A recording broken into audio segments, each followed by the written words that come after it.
হাত চুনের মতো সাদা হয়ে গেছে, মানে হচ্ছে চাল কুমড়ো একদম তৈরি হয়ে গেছে।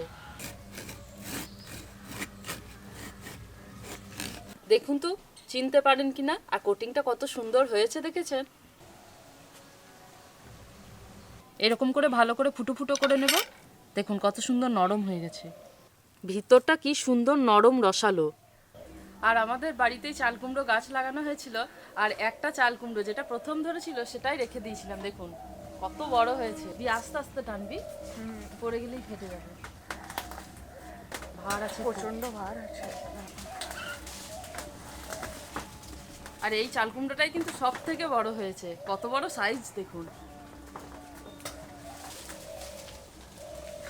প্রচন্ড ভারী।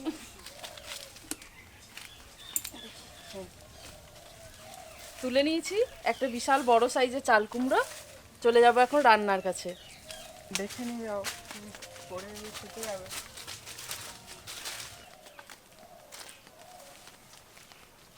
এত বড় সাইজের চাল কুমড়োটা যে কেন রেখেছিলাম সেটা হয়তো আপনারা অনেকেই বুঝতে পারছেন, আর যারা বুঝতে পারছেন না তাদের জন্য বলি, আজকে আমি এই পাকা চাল কুমড়ো দিয়ে একটা রেসিপি বানাবো, আর যেটার জন্য কিন্তু এই পাকা বড় সাইজের চাল কুমড়োই লাগবে।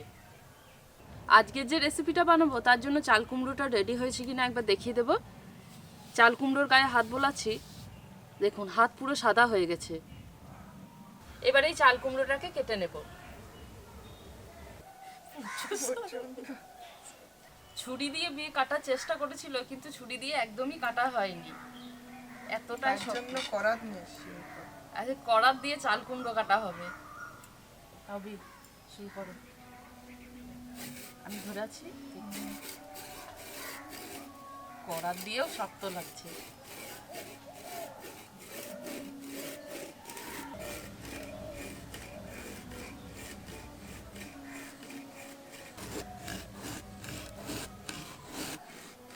অবশেষে কড়াত দিয়েই কাটা হলো, এত শক্ত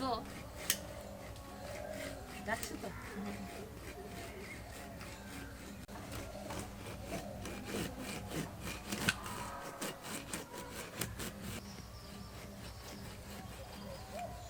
যাক অবশেষে কাটা হলো। প্রচন্ড শক্ত হয়ে গেছে। কতটা দল পুরু দেখুন, আর এই ছালটা তো প্রচণ্ড পরিমাণে শক্ত। আর ওই যে বলেছিলাম না চাল কুমড়ো রেডি হয়েছে কিনা বুঝবেন কিভাবে, এই দেখুন বীজের কালারটা দেখুন পুরো লাল হয়ে গেছে। এটা দেখেই কিন্তু বোঝা যায় যে চাল কুমড়ো একদম তৈরি হয়ে গেছে। এবার এগুলোকে পিস করে নেব। যা শক্ত জিনিস সে আর পারছে না, এতটা কেটেছে তো এবার আমি কেটে নেব। ছোট ছোট পিস করে নিতে শুরু। আর এত বড় চাল কুমড়ো দিয়ে আমি বানাবো না, এই হাফটা আমি কেটে নেব। আর যে একটা হাফ আছে সেই হাফটা রেখে দেবো, পুরো পেকে গেছে তো বীজ হবে ভালো। এরকম পিস করে নিয়েছি, এবার এগুলোকে বটিতে কেটে নেব।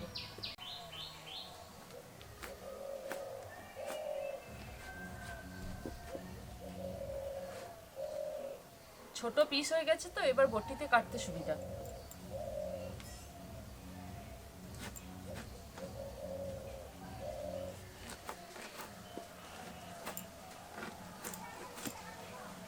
আরো ছোট ছোট পিস করে নেব। আর বটির ধার না থাকলে না এটাও কাটা যাবে না।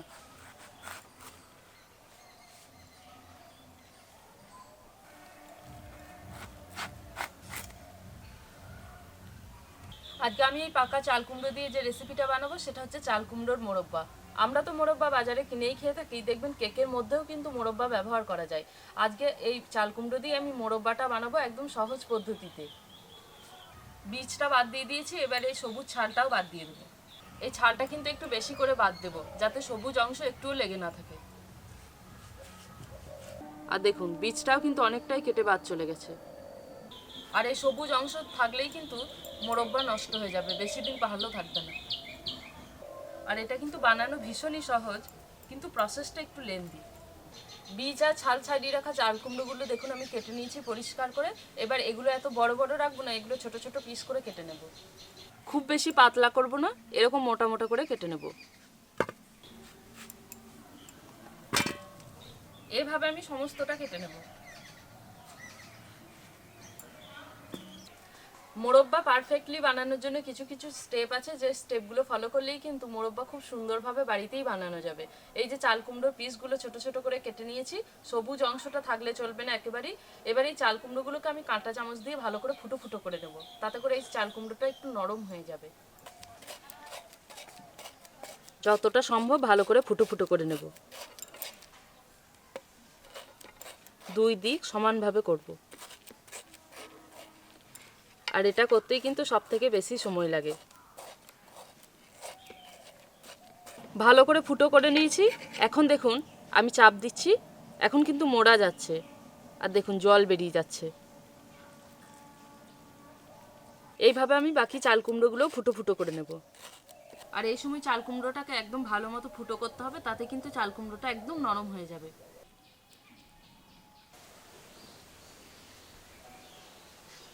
চাল কুমড়োর পিসগুলোকে আমি সব ফুটো ফুটো করে নিয়েছি। এখন দেখাই আপনাদের কীরকম হয়েছে।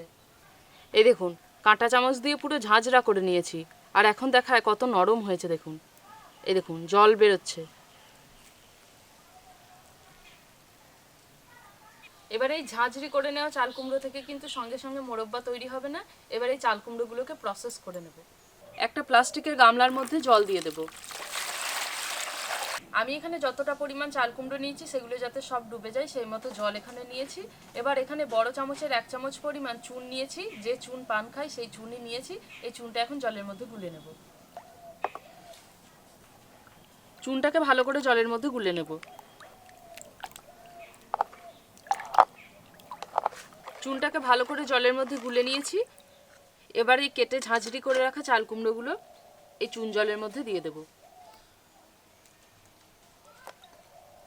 এই চাল কুমড়ো কেটে রাখার পর যে পরিমাণ জল বেরিয়েছে সেই জলটা কিন্তু আর এই চুন জলের মধ্যে দেবো না, হালকা করে নিংড়ে এই চাল কুমড়োগুলো দিয়ে দেবো। চাল কুমড়োর টুকরোগুলোকে চুন জলের মধ্যে ডুবিয়ে রেখে দেবো মিনিমাম 10 থেকে 12 ঘন্টা। আর এই চুন জলে ডুবিয়ে রাখলে কিন্তু চাল কুমড়োর মোরব্বা খুব সুন্দর সাদা ধপধপে হয়। আর তাছাড়াও হচ্ছে বেশ অনেক দিন পর্যন্ত চাল কুমড়োর মোরব্বা ভালো থাকে। এছাড়াও হচ্ছে চাল কুমড়োগুলোকে যখন ফুটো ফুটো করেছি তখন একটু নরম হয়ে গেছে, আর চুন জলের মধ্যে ডুবিয়ে রাখলে সেগুলো আবারও একটু শক্ত হয়ে যাবে। আর যখন এগুলোকে সেদ্ধ করব তখন কিন্তু খুব বেশি গলে যাবে না, ভেঙেও যাবে না। এটা এখন এভাবে থাক, দেখা হচ্ছে 10-12 ঘন্টা পর। চাল কুমড়ো টুকরোগুলোকে চুন জলের মধ্যে ডুবিয়ে রেখে দিয়েছিলাম, প্রায় 14 ঘন্টা হয়ে গেছে। 10 থেকে 12 ঘন্টা বলেছিলাম, তার একটু বেশি সময়ই আমি রেখেছি। আর আপনারা চাইলে কিন্তু এটাকে আরও বেশি সময় ধরে রাখতে পারেন, তাতে কোনো ক্ষতি নেই, কিন্তু 10 থেকে 12 ঘন্টার কম কিন্তু রাখবেন না। চুন জলে ডুবিয়ে রেখেছিলাম বলে দেখুন এই যে চাল কুমড়োর পিসগুলো প্রথমে কতটা নরম ছিল, এখন দেখুন কত শক্ত হয়ে গেছে। প্রত্যেকটা পিস কিন্তু শক্ত হয়ে গেছে। এবার এই চুন জল থেকে তুলে নেব।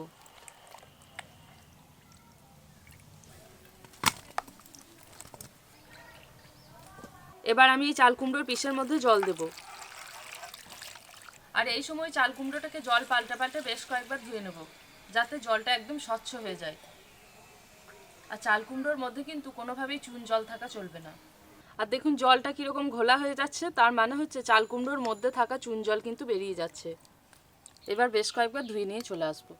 চাল কুমড়োটাকে ভালো করে ধুয়ে নিয়ে চলে এসেছি, আর এখন দেখুন জলটা কিন্তু একেবারে স্বচ্ছ হয়ে যাচ্ছে, কোনো রকম ঘোলা ভাব নেই। চাল কুমড়োর পিসগুলো বেশ বড় বড় আছে, এত বড় বড় রাখবো না, এগুলোকে আমি জল থেকে তুলে কেটে নেব। এইগুলো বেশ বড় বড় সাইজ আছে, দুভাগ করে কেটে নেব। এই দেখুন খুব বেশি কিন্তু ছোট নয়, খুব বেশি বড় রাখবো না, আবার খুব বেশি ছোট করেও কাটবো না। খুব বেশি ছোট করলে আবার সেদ্ধ করার সময় অসুবিধা হবে। এবার এই কেটে নেওয়া চাল কুমড়োগুলো আমি সেদ্ধ করে নেব। আমি এখানে মোট 2.5 মগ মতো জল দিয়ে দিলাম। এবার এই চাল কুমড়োগুলো দিয়ে দেবো। চাল কুমড়োগুলো ভালো মতো ডুবে গেছে, সেই মতো জল আমি দিয়ে দিয়েছি। এবার এগুলোকে ভালো করে সেদ্ধ করে নেব। আর এই মোরব্বা চাল কুমড়ো কিন্তু পুরো 100% সেদ্ধ করা যাবে না, এটাকে 90% সেদ্ধ করে নেব। 15-20 মিনিট সময় নিয়ে চাল কুমড়োগুলোকে ভালো করে ফুটিয়ে নিয়েছি। আর দেখুন তখন যেরকম সাদা ভাবটা ছিল এখন কীরকম একটু স্বচ্ছ হয়ে এসেছে। ঠিকঠাক সেদ্ধ হয়েছে কিনা 90% মতো সেটা দেখিয়ে দেব। আমি গাঁথছি, দেখুন পুরো গাঁথা হয়ে যাচ্ছে। এই দেখুন। এবার এই চাল কুমড়ার টুকরোগুলো তুলে নেব, স্ট্রেনারের উপর রেখে দেব। আর স্ট্রেনারের উপর রেখে দিচ্ছি, তাতে করে জলটাও একটু ঝরে যাবে। খুব ভালোভাবে কিন্তু জল ঝরানোর কোনো দরকার নেই।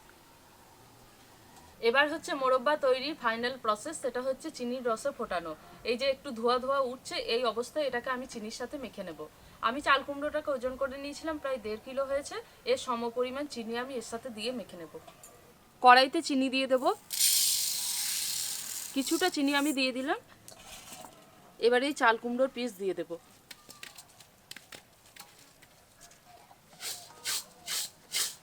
ভালো করে নেড়ে চেড়ে এটাকে মেখে নেব। এবার বাকি চিনিটা দিয়ে দেব, বাকি চাল কুমড়োও দিয়ে দেব।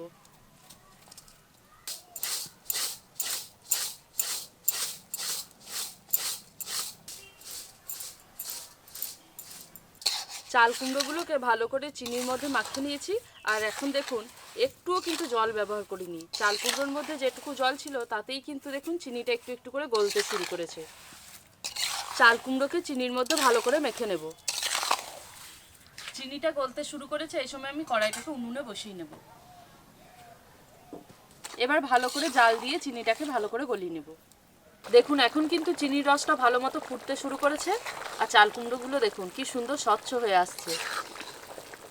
একটু করে নেড়ে দেবো, কারণ কড়াইয়ের তলায় যদি বসে যায় তাহলে আবার কালারটা চেঞ্জ হয়ে যাবে। চিনিটা ভালোভাবে গলে গেছে, ফুটছে। এবার আমি 4টে মতো এলাচ নিয়েছি, ফাটিয়ে নিয়েছি, এই এলাচগুলো দিয়ে দেবো। চাল কুমড়োর মধ্যে একটা হালকা কাঁচা গন্ধ থাকে, আর এলাচটা দিলে কিন্তু এই কাঁচা গন্ধটাও চলে যাবে, খুব সুন্দর একটা এসেন্স বেরোবে। আমি এখানে এলাচ দিয়েছি, এলাচের বদলে কিন্তু গোলাপ জল বা কেওড়া জল ব্যবহার করা যেতে পারে, তবে যেটাই ব্যবহার করবেন একটাই ব্যবহার করবেন। দেখুন চিনির রসটা ফুটে ফুটে কিন্তু বেশ অনেকটাই কমে গেছে।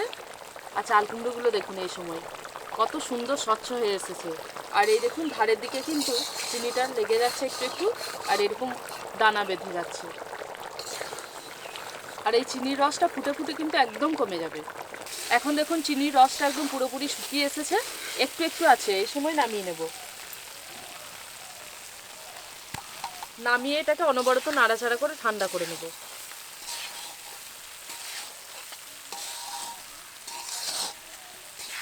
আর আমি এটাকে নাড়াচাড়া করছি, একটু একটু করে ঠান্ডা হচ্ছে। আর দেখুন রসটা কিন্তু শুকিয়ে যাচ্ছে, আর প্রত্যেকটা চাল কুমড়োর গায়ে কি সুন্দরভাবে লেগে যাচ্ছে। আর এরকমভাবে চাল কুমড়োর মোরব্বা বানালে কিন্তু আলাদাভাবে শুকানোর কোনো দরকার নেই, কড়াইতেই শুকিয়ে যাবে। কড়াইতে আমি ভালো করে নেড়ে চেড়ে ঠান্ডা করে নিয়েছি। এবার দেখুন মোরব্বাগুলো কত সুন্দর লাগছে, যতটুকু চিনি নেওয়ার নিয়ে নিয়েছে গায়ের মধ্যে, আর বাদ বাকিটা কিন্তু ঝরে গেছে। এবার এই মোরব্বাগুলো আমি তুলে নেব। এরকম করে একটু তুলে নিলে চিনির গুঁড়োটা পড়ে যাবে। আর দেখুন প্রত্যেকটা সাইজ কত সুন্দর হয়েছে, দেখতে অপূর্ব লাগছে। দেখুন তো চিনতে পারেন কি না? আর কোটিংটা কত সুন্দর হয়েছে দেখেছেন?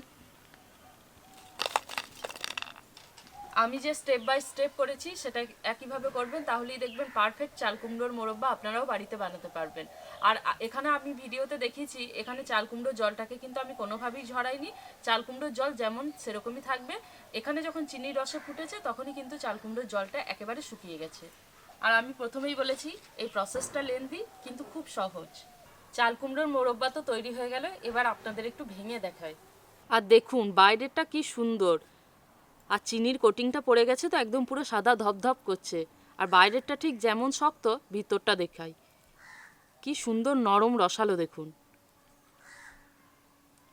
আর চাল কুমড়োর মোরব্বা তো কেকে ব্যবহার করা হয়, আর যেহেতু এটা চিনির রসে তৈরি হয়েছে এটা কিন্তু বেশ অনেক দিন পর্যন্তই ব্যবহার করে খাওয়া যাবে। তো আজকে এই রেসিপিটা কেমন লাগলো জানাবেন কমেন্ট করে। আজকে এখানেই শেষ করছি, দেখা হচ্ছে পরের ভিডিওতে নতুন একটা রেসিপির সাথে। সবাই খুব ভালো থাকবেন, সুস্থ থাকবেন।